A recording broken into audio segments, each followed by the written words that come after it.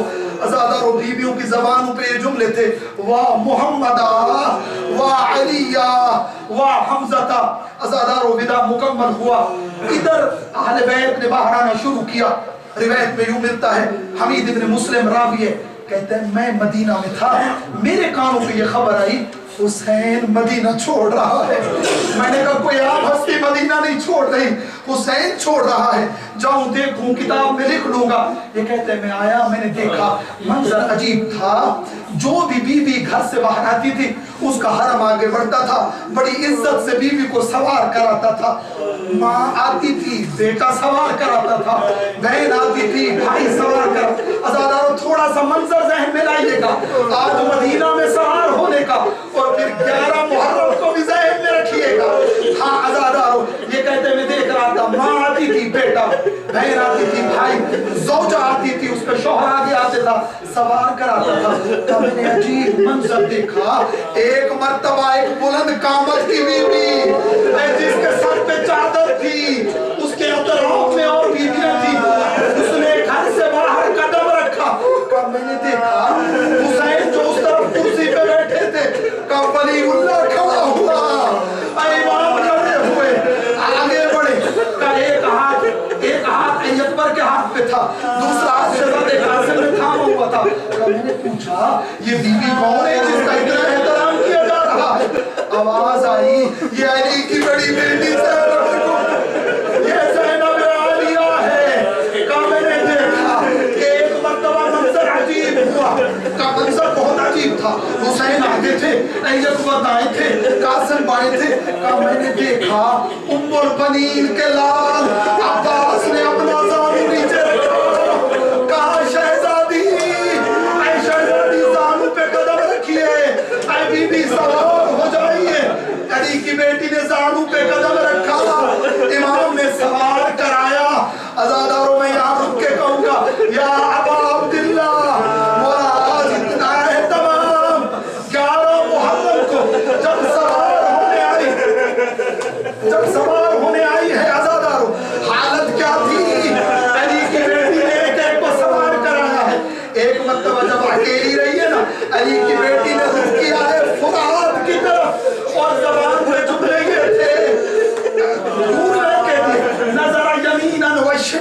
دیکھا، ایک مرتبہ دائیں دیکھا، پھر بائیں دیکھا، اور پھر قرآن کی طرف رک کر کے کہا کہاں گیا ہے میرے پردے کا وارث، کہاں گیا ہے میرا عباس؟ الا لعنت اللہ علی القوم الظالمین وسيعلم الذين ظلموا أي منقلب